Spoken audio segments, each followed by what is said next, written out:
Hey everybody, welcome to Retire with Style. I'm Alex and I'm here with Wade. And today we're going to be talking about options for funding long-term care expenses. Wade? That's right, Alex. So thanks for joining the show. It sounds like you want to get directly into content. You don't have any exciting life events to share before Why would you say that? begin? Why would you say that? I was just confirming that this was the title of the podcast. Well, that is indeed the case. Yes. Well, we'll introduce the four main funding options, but really do a deeper dive into self-funding today, which is to just pay out of pocket and not use one of the other three options. And we'll do the initial dive into personal tidbits since we're coming off the Easter holiday right now. Wade, how did you enjoy the Easter bunny? That's right. Yeah. The Easter Bunny hid some eggs around the house, plastic eggs with candies. So that was pretty exciting. Maybe one of the last years we really do that in our household. We'll see what happens next year with. I think our youngest is starting to get suspicious about the Easter Bunny at this point. So we'll see Yeah. how What do you put in the eggs? What's going on in the File household? What goodies do you put in the egg? well, the youngest one likes M&Ms, so they had some Easter-themed pastel M&Ms Oh, there you and go. some other chocolates. That's the main two things. And how many peeps are in the Wade household during Uh, the festivities? I saw them at the supermarket, but I did not get any peeps. Why not? It's not really my thing. But it's not about you, but Marshmallow what about the kids? What about the kids? I don't know if any of them have had a peep before. I don't know. They just don't look appetizing. So, What are you talking about? They don't look appetizing. Speak for yourself, man. You How many kidding did me? you have? I don't know. You gotta eat them fresh because if you wait a day, they kind of start getting hard. I can put down like 1 or 2 racks in one sitting pretty There you easily. go. All right. Did, I wasn't just born like this, Wade. I had to work on this body. All right, yeah, you gotta do your many years of honing in on certain dietary habits have perfected my peeps consumption. But there it is, man. Anything else happen, or are we good? We good to start off? I'm just thinking out No, loud. no, and yeah, we're recording. Usually, sometimes we have these in the can in advance, but this is literally within 12 hours after recording. This will be released, so it's pretty much in real time today, And everyone. who can we thank for this? Wait, who can we thank for this? I thank Bob French for this, but Yeah, Bob screwed us.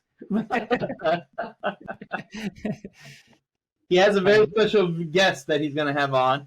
He's going to sort of have a Bob French takeover in the coming weeks. But we thought for whatever reason it was this week. And all of a sudden... Yeah, he was quite adamant. I thought he wanted to release it on April 2nd. And I thought that worked well as a good April Fool's joke that, oh, Bob French took over the podcast. But turns out he changed his mind on the release date and didn't inform anyone of this. I don't remember it. Well, I don't even remember him giving us a date to begin with, but that's more me because you right away write things down on your paper calendar. On my paper calendar.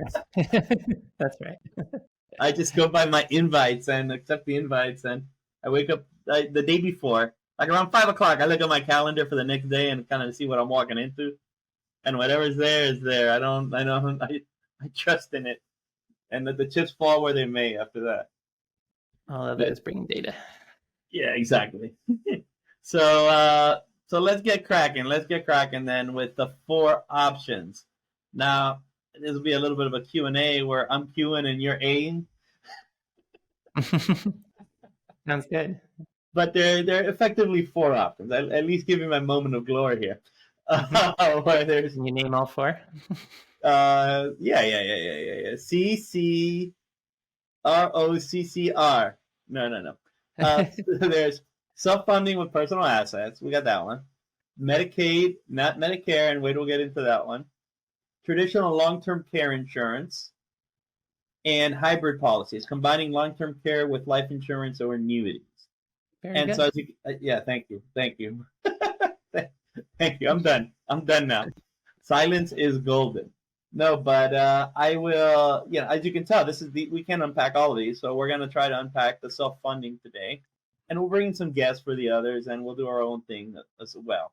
Now, there is a little quirk here, right, for eligible veterans? Well, yeah, that's just maybe you could put an asterisk that there could be a fifth option, that the Veterans Administration may have some options for veterans as well. So if you Okay. have veteran status, thank you for your service. And you may also look at whether there are any benefits available through the Veterans Administration. But we won't be going into depth on that one. All right. So first, let's go into what not is on the list, since it was with exclamation points and everything. Why is Medicare not on the list? Right, and that's it's very easy to confuse Medicare with Medicaid. They sound pretty similar, it's just two letters different. But Medicaid is a funding option, and that's we'll talk more about that in a future episode. That's for people who have effectively depleted other resources. Medicare, your retirement health insurance that most people become eligible for at age 65, is not long-term care. They are distinct. Medicare is for health-related issues. There is a common misperception that Medicare will pay for long-term care support. And there is a way to potentially get limited benefits through Medicare, but it really doesn't fulfill the definition of long-term care. And it's fairly restrictive. It's to receive something that might look like long-term care through Medicare, you have to spend at least 3 nights in a hospital. And it has to be there. This can be an issue. Just because you're 3 nights in a hospital doesn't mean it's classified properly as the 3 nights of inpatient care. But at least 3 nights. Then you're confined to a home or institution requiring skilled nursing or rehabilitative care for the same condition from a Medicare certified professional as prescribed by a doctor, and you are expecting a full recovery. So if you meet perhaps if you break a hip could be an example, then you receive the three inpatient days. You do need rehabilitative care either at a facility or at home. You're getting that from a Medicare certified professional. It was prescribed by a doctor. You are expecting a full recovery.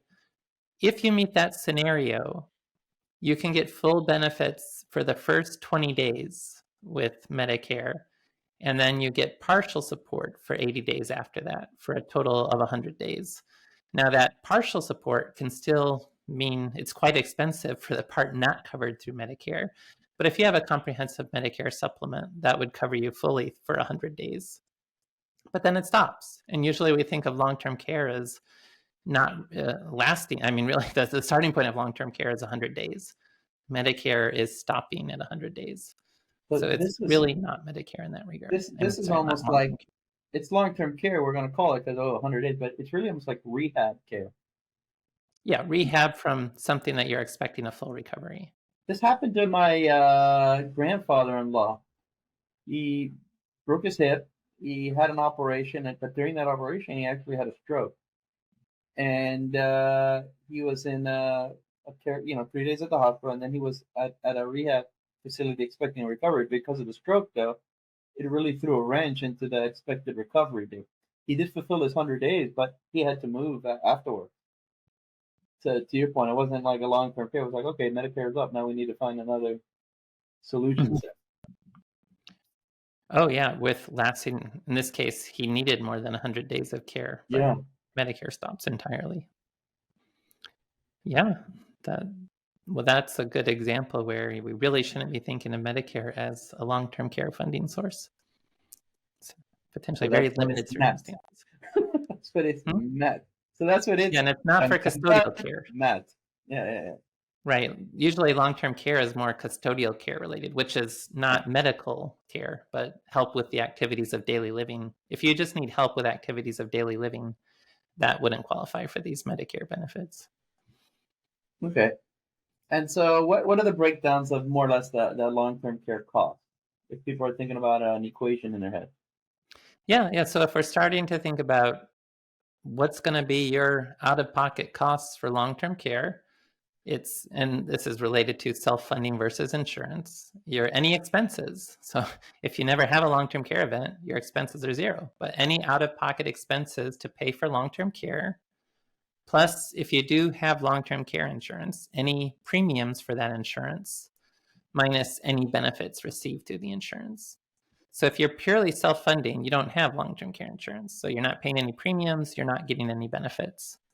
The cost of long-term care is simply what it costs to pay for that long-term care out of pocket. Okay, this And is it. that's in the context of asset liability matching for retirees. That's kind of the whole conversation around insurance. A significant long-term care event is a liability that may or may not happen. If you have insurance, it will partially offset the impact, financial impact of that liability by providing a benefit. You've leveraged your premium dollars to provide a larger benefit to offset some of that out-of-pocket cost. So you're creating that consumption smoothing. That's what insurance is all about. Okay. So you're thinking about funding it. You're probably not going to be thinking about the consumption smoothing component, at least an individual. You know what I mean? Unless they're using some, what is it, Maxify or something like that. Right. Software.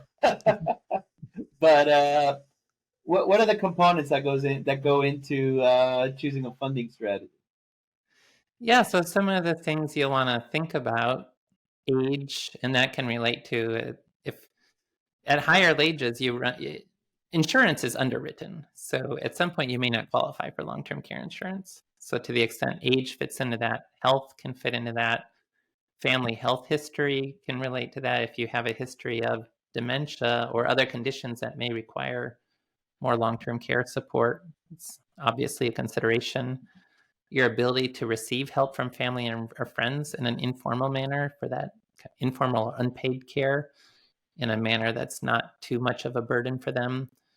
Wealth levels and how that interacts with Medicaid. If you're in more of a scenario where if you have a significant long-term care event, you're simply not going to be able to self-pay, but then you may qualify for Medicaid. And so, well, is qualifying for Medicaid a realistic consideration for your financial plan?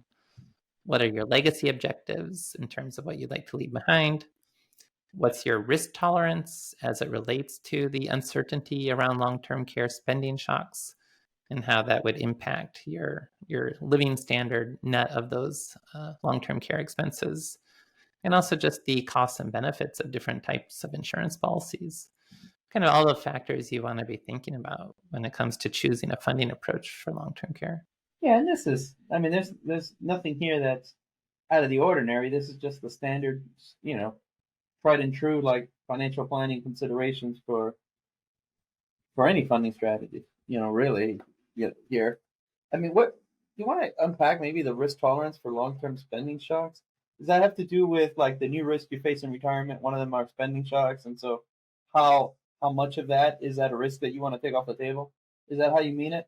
Just because if people are listening in, they may hear risk tolerance and think, oh, there's a risk tolerance questionnaire for that, and that's not how you're meaning it.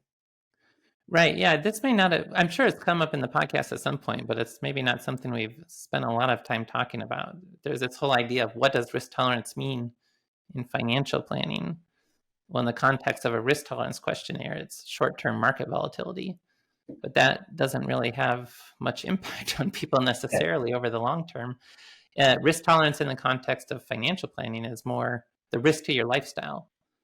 What happens if events happen, whether it's a market downturn, whether it's living much longer than expected, whether it's experiencing a significant financial shock like a long-term care need, what happens to the household's lifestyle in retirement? And if you're more risk tolerant, it just implies you're more flexible about your lifestyle. You'll go with the flow, and if everything works out fine, you have a pretty enjoyable retirement.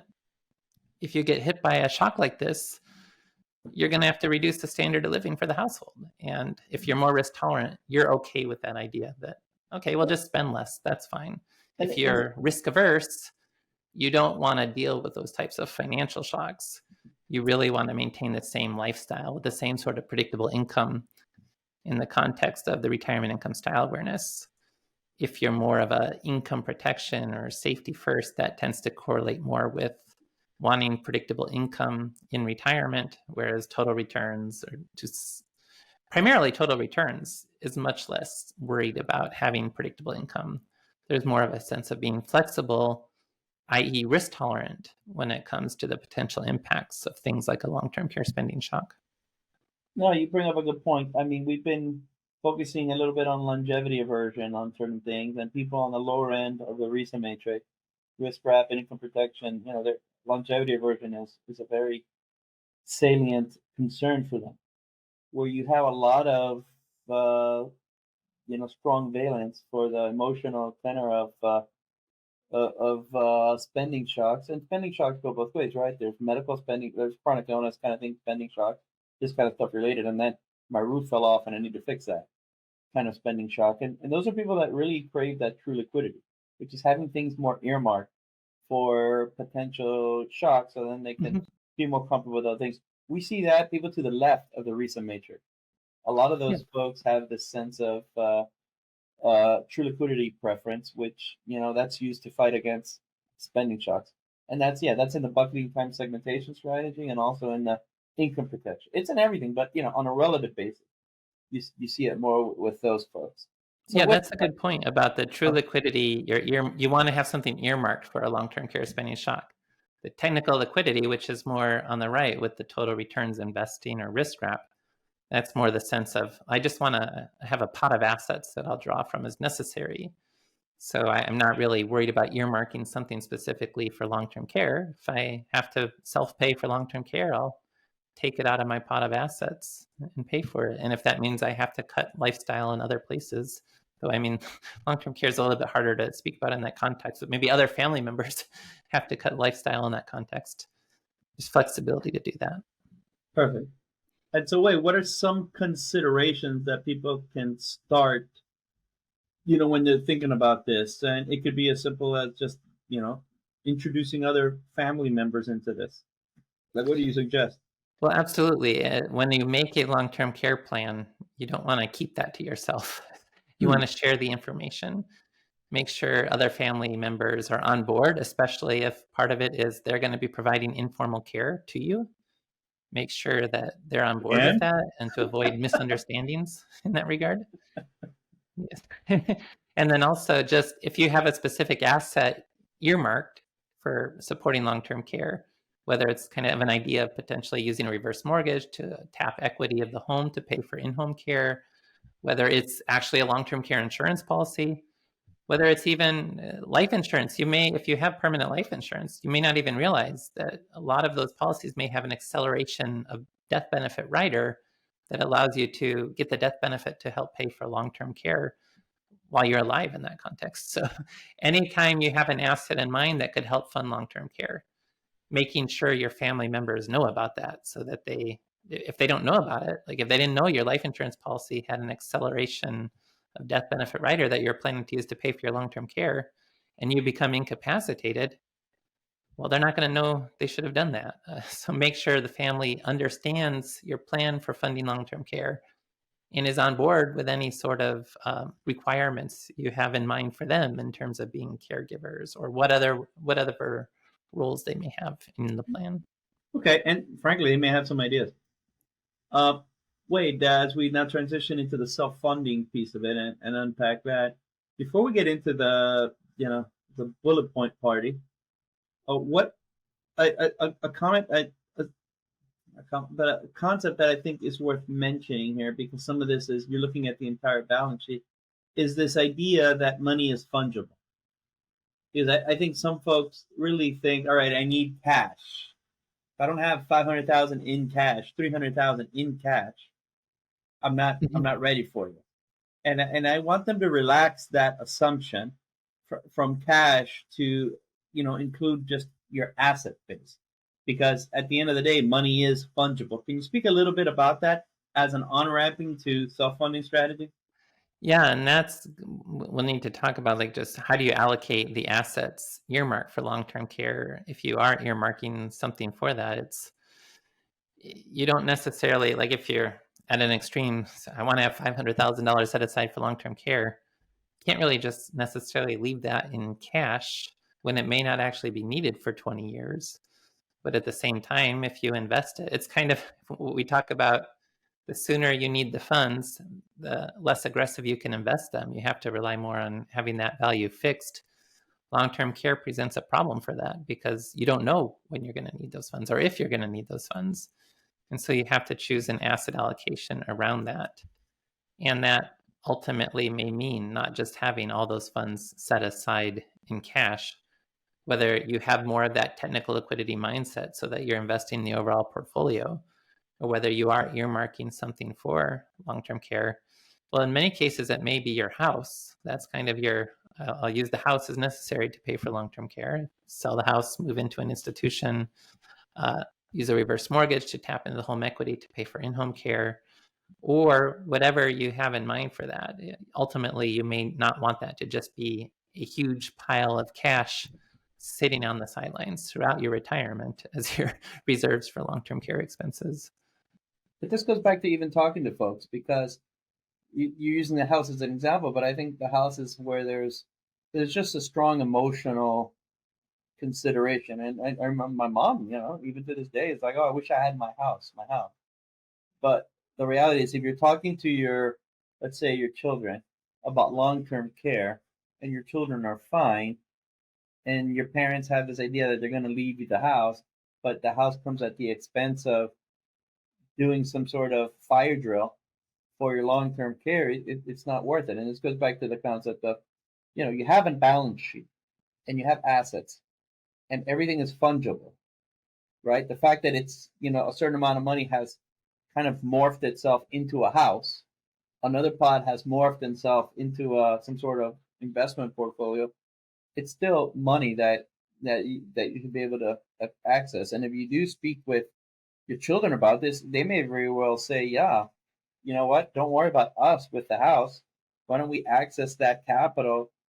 Potentially downsize, make it ready so I can grow old in it, and use the proceeds, and develop a reverse mortgage from it, and then use that as a buffer asset if needed to fund something down the line. I'm trying to get at. Wait, I'm just trying to open up someone's purview of assets are fungible, and you should look at that when you're thinking about self-funding. Yeah, and even in the true liquidity context, where you do want to earmark different assets for different purposes, there's still a degree of fungibility in terms of you don't have to be very precise about how assets are earmarked. Okay. All right. And so what do the funding sources include in someone's asset sheet, if you will? We obviously said house. Were the ones that people could be like, oh, yeah, I didn't think about that. Yeah. Yeah. I mean, when we're talking about self-funding for long-term care, house, just part of the investment portfolio that's kind of in excess, you have excess reserves beyond what you need to meet other goals.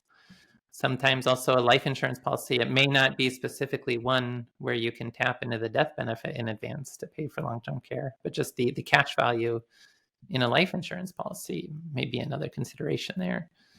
But it's what you have in mind for how you're going to pay for long-term care that doesn't cross that line into being leveraged insurance dollars. It's really a one-to-one. Okay, anything I take from that asset to pay for long-term care reduces my net worth by the amount of that distribution.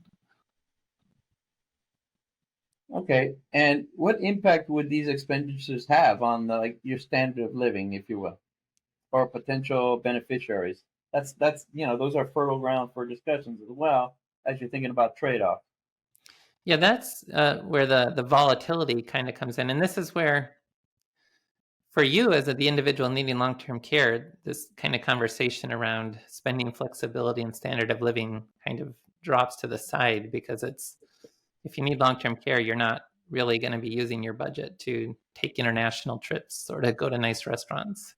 You kind of really can reallocate your retirement budget into the long-term care, but it's just potentially for large, significant events.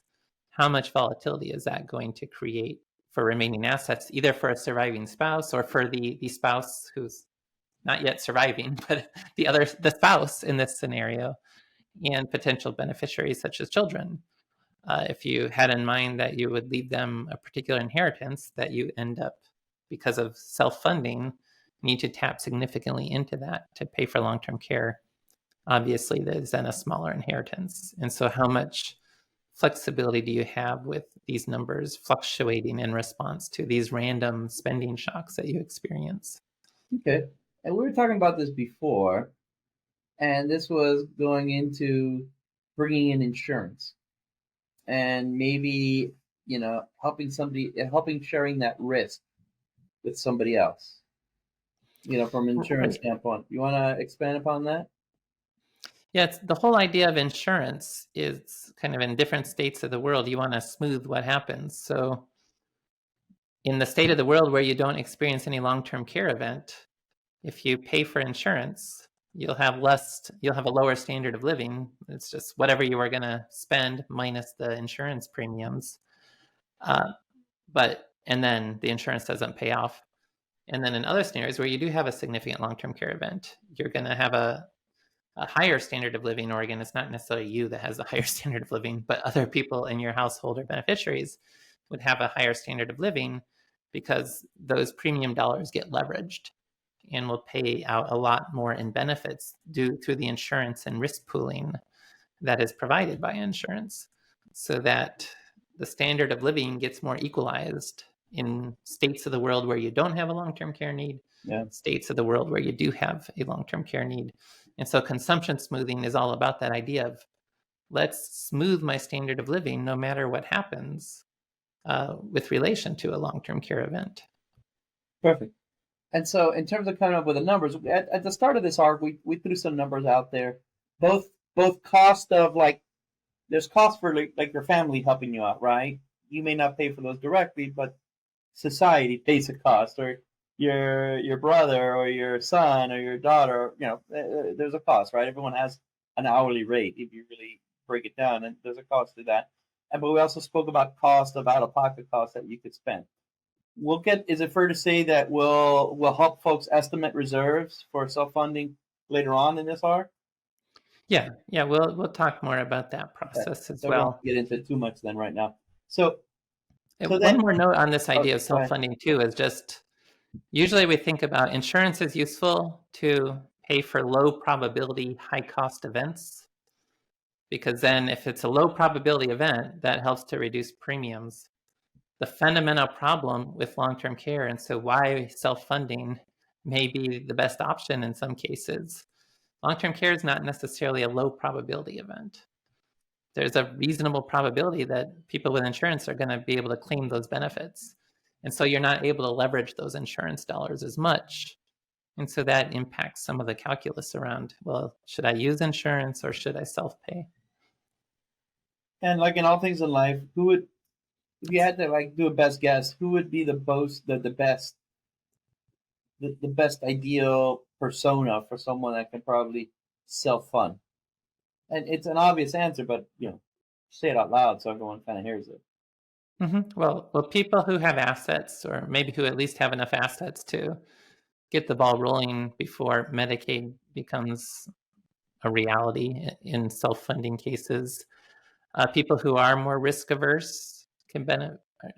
Less risk averse and more flexible with their ability to go with the flow to reduce expenditures in other categories if they have a long-term care need, has more flexibility in relation to their spending. So, and also with that being more risk tolerant, how would you allocate the funds to pay for long-term care? If you invest them more aggressively, or if you're willing to assume a higher rate of return on those assets, you won't have to earmark as much for long-term care needs, versus if you're going to have this sitting in cash.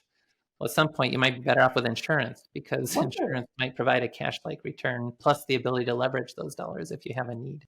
Has anyone done almost like a target date fund, but not for retirement, for long-term care probabilities? It'd be kind of interesting.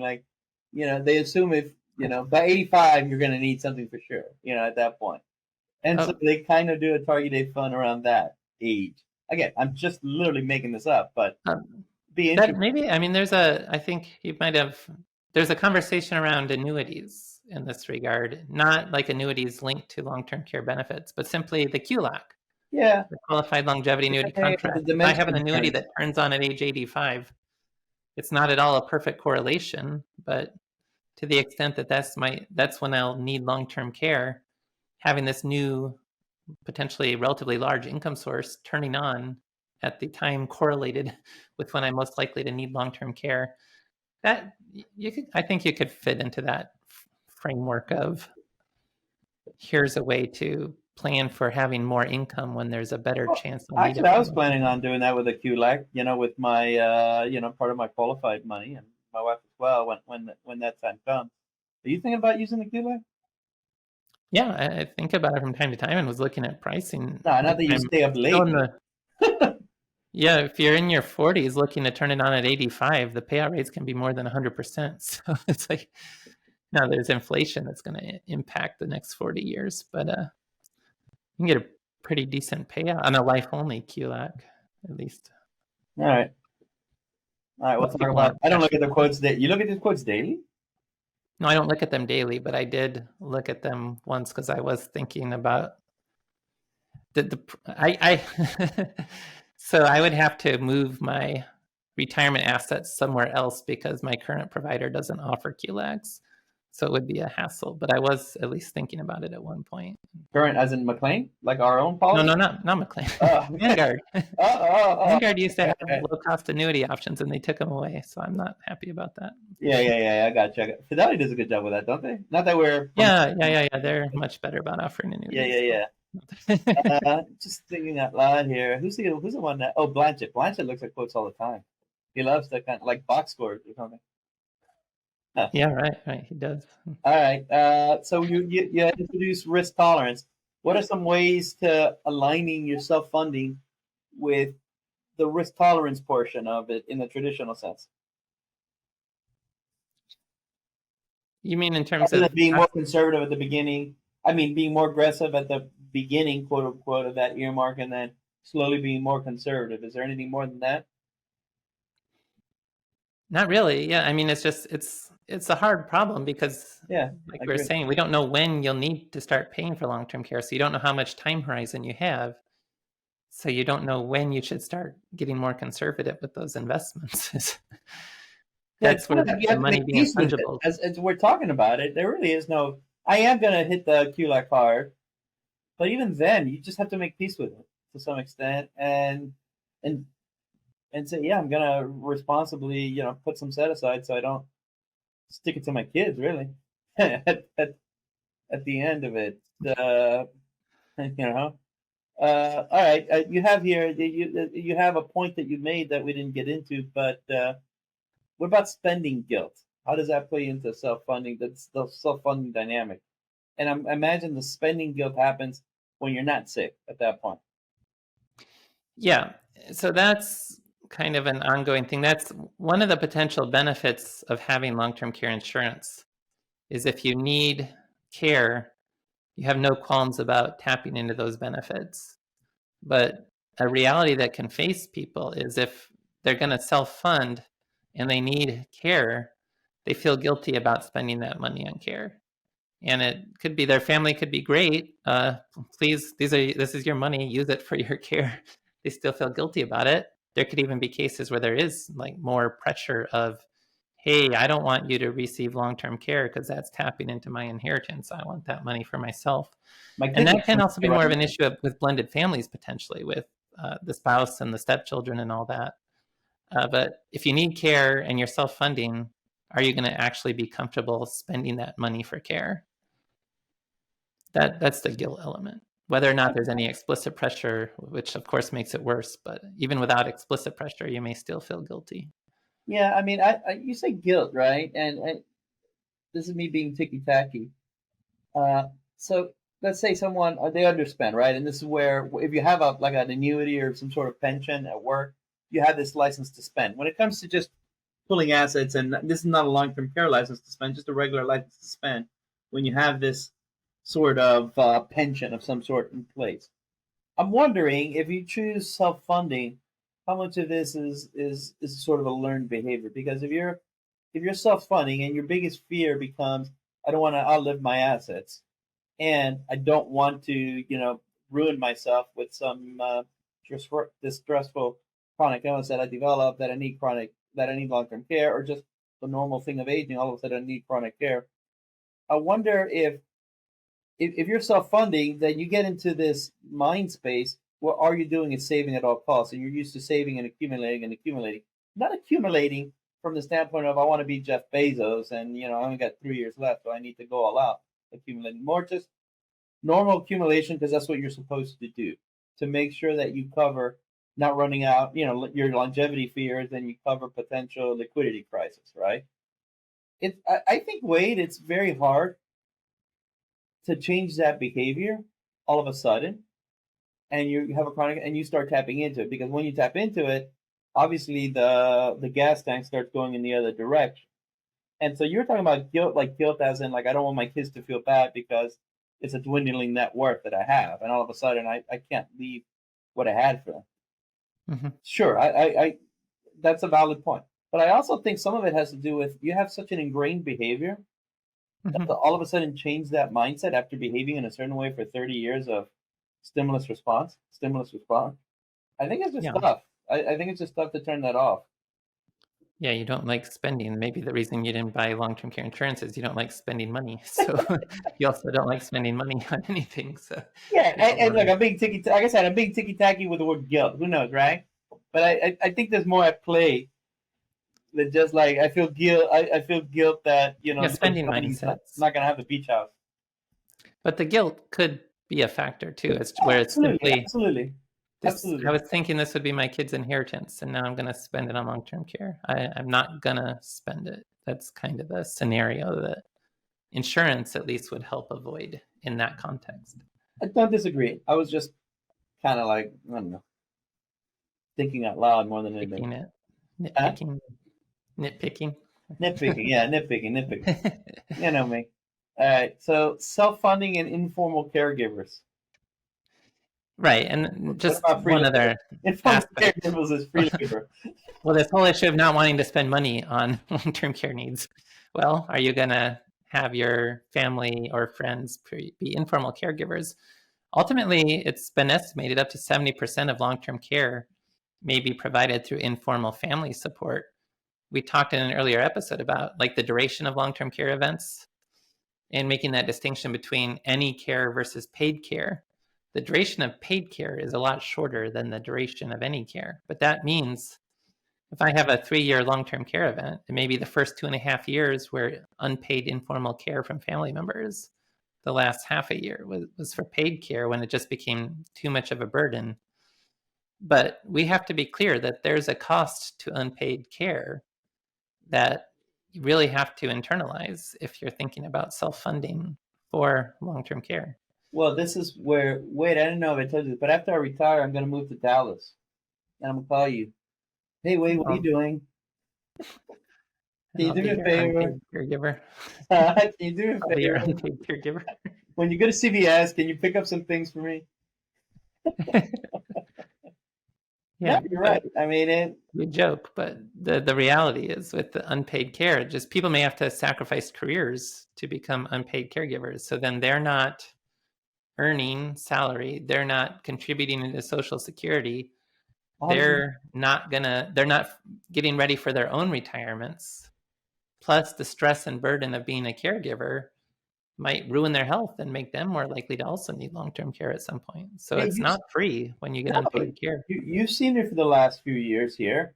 I'm very fortunate because McLean is our business, and we're not necessarily. I'm not clocking in, clocking out, so there's a lot of flexibility. But wouldn't you say I go to Miami probably every, I don't know, 70, 80 days, Yeah, for yeah. like 3 or 4 days to, Mhm. you know, Yeah, drop and some that's a good stuff. example where if you had a job where it's not so easy to get time off to do that, it could be 100%. real problematic. Yeah, and I can't snap my fingers and have my parents move here. That's just not realistic on a whole host of levels. So yeah, there's a cost to this that's significant, but I get it. I'm in a very fortunate situation, but I can see somebody that the normal case is somebody that's working for a company. I mean, I don't know how they would do it, frankly, without there being some significant costs, Hmm. like out of money costs as well. But no, you're 100% right on that. Right. Missed salary, missed work related benefits. And then, yeah, out of pocket costs. If you're traveling back and forth, maybe it's 100-mile difference. So you're making that drive a couple times a week. The wear and tear on the automobile, anything related to that, yeah, costs can be significant even with unpaid care. No, and the other cost, but you say this, but also the person receiving the care. At the end of the day, it's not coming out of their pocket, so they could say, "Well, so what?" But I don't. I think over time, whether it's the kid feels like the son or the daughter feels like some sort of obligation, to help. And I'm sure they're happy to, and there's most of the time it's no worries. But you can't help but think that after a while, anything in life starts getting, I don't know, old is too strong a word, but you know what I mean? There's going to be some resentment in some way, shape, or form, constantly, going to the well like that. I just think. Mm-hmm. Yeah, absolutely. And I've learned not to try to be too predictive about future episodes, but I do think with our next episode, we'll have an opportunity to talk with someone who's created an adult daycare center, which actually can be a very important solution for this type of informal caregiver from 9 to 5, getting help, support, so that they can maintain their job, which if they had to be a 24-hour-a-day caregiver would not be possible, frankly, in most scenarios. Okay. And then the last point to take us home before we transition for the next episode is self-funding with annuities. And we're going to talk about this, to a greater extent with hybrid stuff. But as a general matter, just self-funding with annuities. Take it away, man. Yeah, we ended up talking about that already, if you recall, because you brought it up earlier. The QLACs and stuff. That's where QLACs. Yeah. I just don't even consider QLACs. It's its own world. You know what I'm saying? This is a test of if you're listening to the podcast as we I just said I was going to get QLAC. No, but you know what I'm saying? Yeah. I think that's the idea with the almost like self-funding an extension of a 401k plan or something like that. It's just you have an annuity that will turn on at approximately the age where you're more likely to need long-term care. So it's not at all a perfect match, but it is a way to potentially get some additional funds at a period in life when you may need more funds. Yeah. And for those listening, scoring at home, what's the limit on the QLAC right now? 200 and change, right? Yeah, so it was $200,000. I can't remember if this was the year that now became $205,000 because it is now inflation linked, unlike in the past. Okay, fine. Low 200. It's not going to be 280. Yeah, But like I was saying, if you're in your 40s, the payout rates can be more than 100%. So that could be more than $200,000 a year of income starting at age 85. Although probably not many QLACs are purchased by people in their 40s. And that's why they have that payout, right? All right. Anything else, Wade, for today? No, I think that'll do it. So yeah, a lot more exciting episodes to come on Retire with Style. All right, everyone. Thank you for listening. And we look forward to Bob getting around and doing his episode, giving us a little bit of a respite. But we look forward to catching you guys next week. Take it easy, everyone. Right. And yeah, Bob's coming, I think, later in April, but next week will still be long-term care. Excellent. Thanks, everyone. Bye. Bye.